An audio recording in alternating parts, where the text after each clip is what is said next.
أمر خطير، يدخل المعروف في المنكر والمنكر في المعروف. تتقلب القلوب في كل ساعة.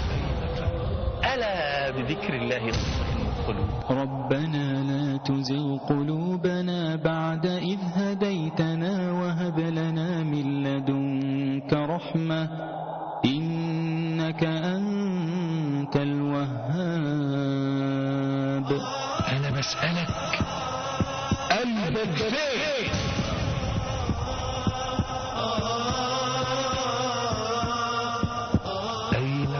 أين قلبه؟ كانوا زمان يقولوا قلبك مع كنزك. يعني الإنسان قلبه مع كنزه، مع فلوسه. فاللي حاطط فلوسه صيغة في إيد مراته قلبه في إيد مراته، واللي حاطط فلوسه في البنك قلبه في البنك، واللي بيضرب في البورصة قلبه في البورصة. كان كده. دلوقتي صراحة الأمر بقى أسوأ من كده. أين قلبك؟ اديته لامرأة فهي تلعب به.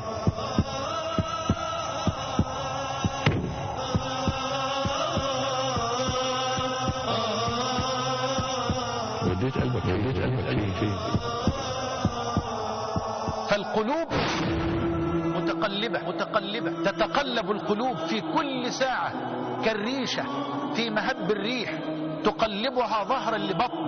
فحال القلب الآن يختلف عن حال القلب قبل ساعة، يختلف عن حاله بعد ساعة، وهكذا. ما سمي القلب قلبا إلا لكثرة تقلبه. فأمر الثبات على دين الله تبارك وتعالى أمر خطير وأمر جليل، لأنه مرتبط بالقلب، والقلب متقلب.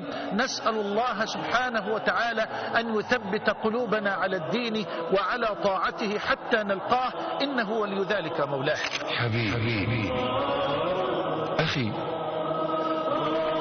أخي، وقفة الليل لنتساءل. أي القلوب قلبك؟ هل قلبك ما زال جنينا في بطن الشهوات؟ ما زلت يا مسكين تفكر ببطنك وفرجك؟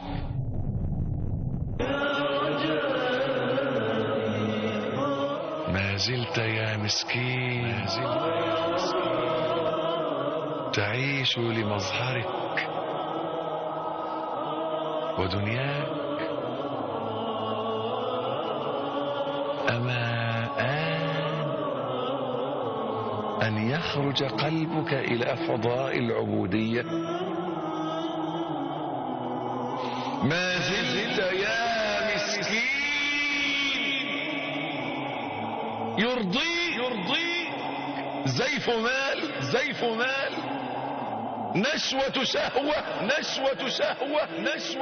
ونسيت ما وراءك يا مسكين.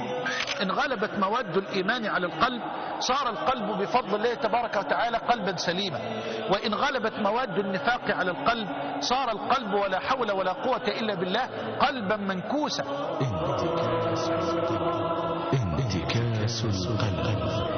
انتكاس القلب يعني إيه؟ يعني يدخل المعروف في المنكر والمنكر في المعروف. بمعنى مفيش حاجة عنده اسمها معروف ومفيش حاجة اسمها عنده منكر، اتمسح الاتنين دول من جواه. يعني يفعل كل ما حرم الله. وايه تاني؟ الحاجة التانية ملوش دعوة بالأوامر، يعني وبالوالدين إحسانا لا مفيش إحسان للوالدين. طيب وأقيموا الصلاة وآتوا الزكاة، لا مفيش إقام الصلاة ولا أتيان للزكاة. قال تعالى فلا صدق ولا صلى ولكن كذب وتولى. ده صاحب القلب والعياذ بالله اللي احنا بنسميه فيه انتكاسة. انتكاس القلب من أهم العقوبات الدنيوية لمن يفعل المعصية، ودي موجودة عند ناس كتير على فكرة. انتكاسة القلب، تلاقي قلبه ده فيه برودة ما بعدها برودة. إنسان ما فيش إحساس مجرد من الإحساس، لو شاف واحد كفيف بيعدي طريقه على ضربه ما بيتحركش له، ملوش دعوة بيه. الحاجة التانية، عند فعل الحرام يفعل الحرام ولا يخشى من الله ولا من الناس والعياذ بالله. ده اسمه انتكاسة القلب. ده قلبك. انت بتهرب ليه؟ ده قلبك انت، ده قلبك انت من غير ما تزعق، ما تتخضش، بالراحة خالص، بمنتهى الهدوء. ده قلبك. قلبك دنيا، إذا أعطي رضي وإذا منع سخط. ده قلبك عايش بتدور تاكل ايه، تشرب ايه، تركب ايه، تفسح فين، تنام ازاي، تنام امتى، تنام فين، تصاحب مين، تتكلم مع مين، غير تليفونات، غير. هو ده انت، هو ده المنكوس. يا منكوس يا موكوس، مش دقت حلاوة السجود، مش دقتي حلاوة الستر، مش دقت حلاوة القرب، مش عشتي حلاوة الأنس. بعت كل ده ليه؟ بعت كل ده ليه؟ استبدلت ده بمقابل ايه؟ الناس اللي حاسه باليأس، الناس اللي حاسه بالملل، الناس اللي حاسه بالزهق، الناس اللي حاسه بالكآبة، الناس اللي حاسه بالضياع، الناس اللي حاسه بالألم. مش قلت لكم نفسنا نفتح مستشفى للعلاج بالإيمان؟ بالإيمان، العلاج بالإيمان. محتاجينها دي. ألا بذكر الله تطمئن القلوب. الناس اللي بيشتكوا ان قلوبهم مش مطمئنة، ان قلوبهم مش مليانة، قلوبهم قلقانة على الدنيا وقلقانة على أولادهم وقلقانة على كل حاجة. لا، ملهاش غير علاج واحد، ملهاش غير حل واحد. بذكر الله تطمئن القلوب.